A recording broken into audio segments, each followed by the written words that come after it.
Hello guys! Sa araw na to, sa oras na to, tayo magluluto ng dinuguan. So, ayup ka talaga! Ang ganda mong lalaki! Parang si Chacha ay namimiss niya yung dinuguan na ulam. So, sa araw na to, sa oras na to, gagawa tayo ng dinuguan. So, samahan nyo ako guys. Una, meron tayo rito, syempre, baboy. Syempre, dugo. Ayan. And may sili tayo dito. And may ricado. So, yun. Una muna natin gawin guys is yung dugo ating lagyan muna ng suka. Puro tubig naman ito. Hindi puro dugo. Yan lang yung mahirap pagbili sa palengke, no? Yung dugo parang piki na lang. So, good luck na lang sa ating dinuguan kung ito'y lalabas ng malapot. So, walang kabubuong dugo. Diyos ko Ginoo. So, lagyan na natin ang suka. Ayan. Para siya ay. And, isang tabi muna natin yan. And, bago nyan, kailangan natin ng bawang sibuyas.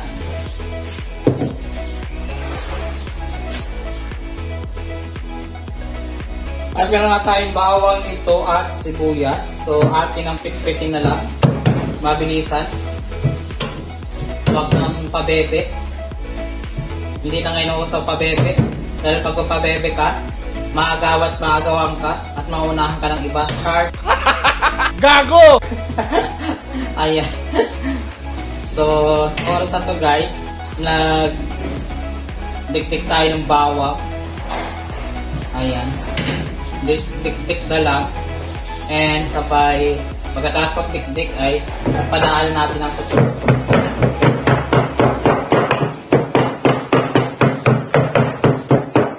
Okay na yan guys. Bawang sibuyas naman. Ayan.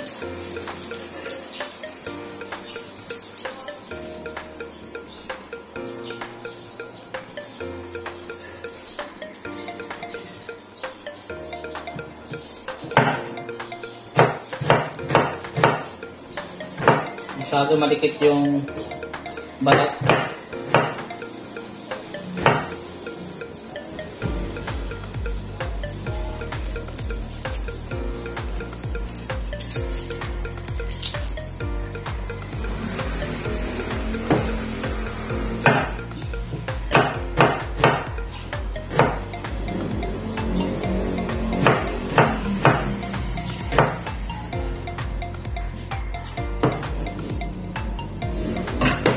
Tapos yung luya guys, hugasan natin.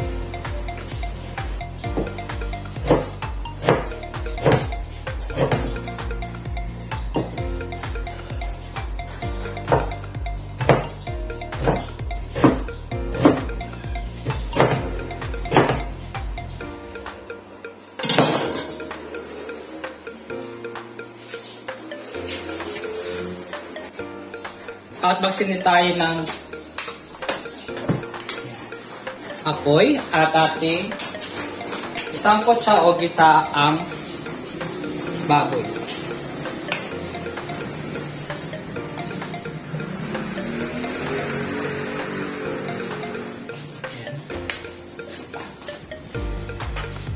Ating papupula-pulahin ang baboy para lumabas yung kanyang pagiging masarap.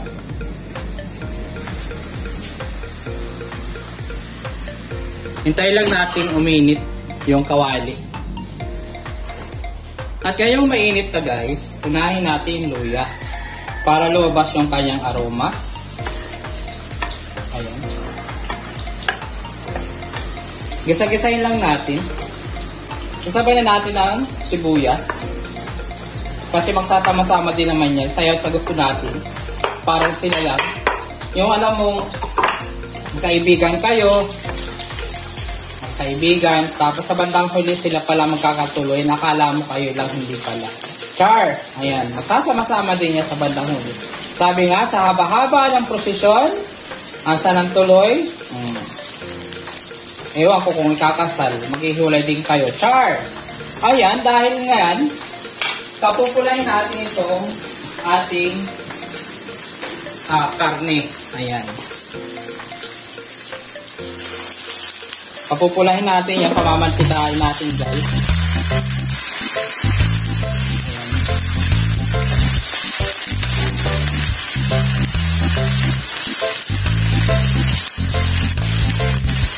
Para masarap yung crispy. Dahil ngayon ay holiday, araw ng manggagawa, Labor Day.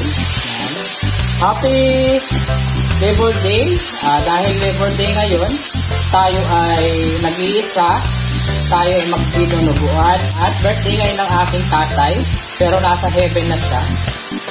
Heaven! Nasa heaven ako! Ganon! Tapos lagyan natin guys ng paminta. Okay, para may lasa na agad siya. Okay? Dito pala kumagat na yung lasa. At ilagay na natin yung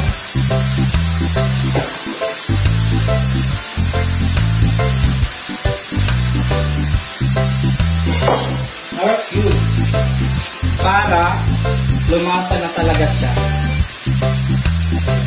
Lagay na natin para dito pa lang may lasa na siya. So, pag pumula na siya, may lasa na siya dito.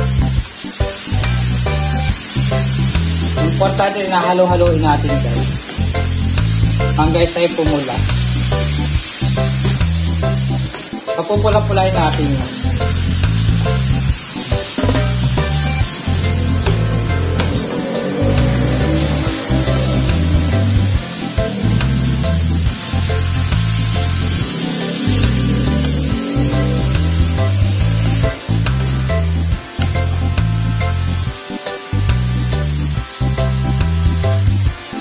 Tapos takpan natin. Pero bago natin takban, dapat haluin muna natin para yung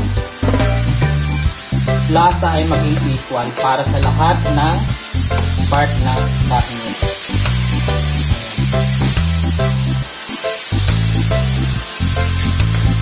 Takpan na. Maya-maya po ay babalkan natin pag mapula-pula na. Naku, sasabihin naman ng mga nanay, nakalat na naman ang bata.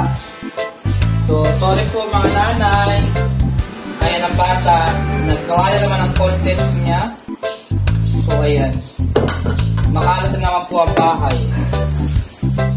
Yung mga nanay, sanay na yan. Pag sila ay nag-holiday, nag-day off, pagbalik, makalat. So, ayan guys, ating durugin ang dugo. Tingnan natin kung mayroon siyang buong dugo. Diyos ko, walang buong dugo.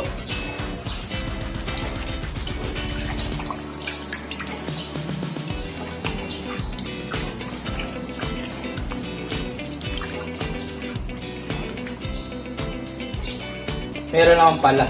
Ito paano. Yan. Ating tingnan kung okay na ba siya. Feeling ko hindi pa siya okay. Meron pa siya pinagdadaanan. Yes, may pinagdadaanan pa siya. Papula-pulay lang natin yan. After pula-pula. Kasi maglalabas ng masarap na lasa yung pagpula-pula niya. Magbibigay siya ng kaibang lasa sa dinuguan. Shoutout nga po pala sa ating mga viewers dyan. Salamat po sa inyong panonood. Lagi sa ating mga mini vlog or vlog. Actually, yung aking vlog is hindi na ako nagkukan na ma-monetize ako. Ito yung memories ko na lang para pagtanda ko, makita ng aking mga magkakapo nga ba ng aking generation. Ay, yun. Meron silang nakilalang Tatay Noel, no? Sa buhay nila.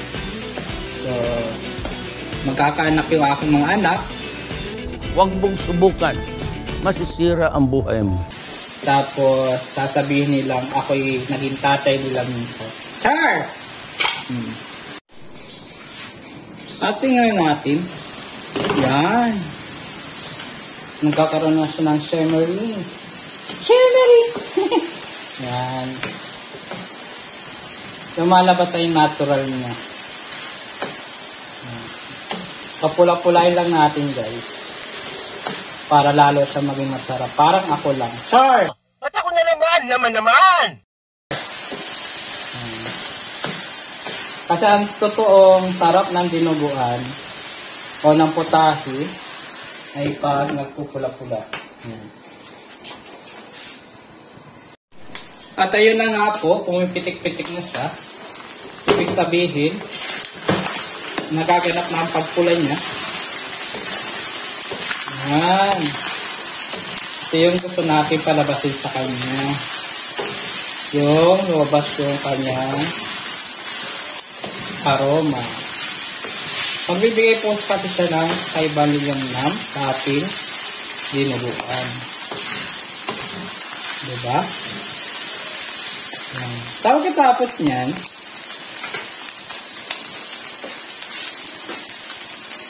ating lagyan ng tubig. Ating lagyan ng tubig na. Yan. Yan. Tapos,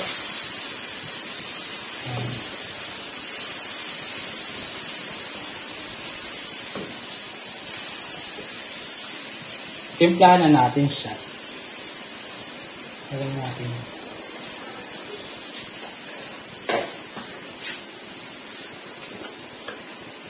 Lagyan na natin ng asin.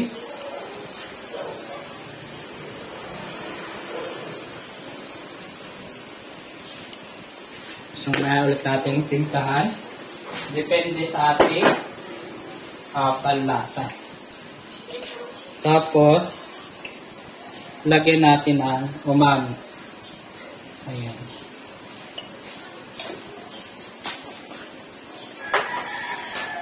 At guys, lalagyan natin siya ng ginisa mix para magkameron siya ng lasang kakaiba. Ayan. Asim na natural. Asim na sampal. Ayan.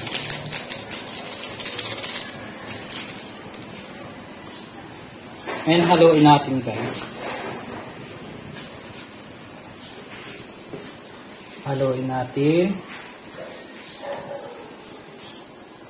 Ayan. Tapos, takpan natin.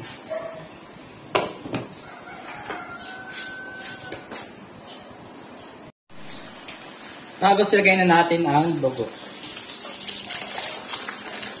Ayan. Ay, puno. Haluin natin para hindi siya mamuo.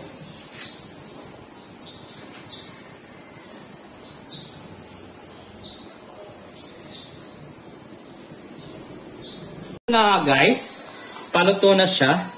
So, lalagyan natin siya ng kaunting pampalapot para siya ay lumapot. Masarap kasi niyan guys, medyo malapot. Ayan, nilagyan natin ng cornstarch. Ayan, medyo malapot na siya. Ayan. Cornstarch lang po yung pampalapot yun. Diba? Ayan.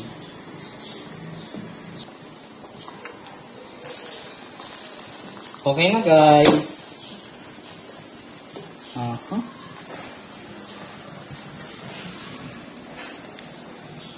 Luto na siya guys. Finish na ang ating dinuguan. Sa araw na to. Yan, tikman ulit natin. Another tikim. Delicioso.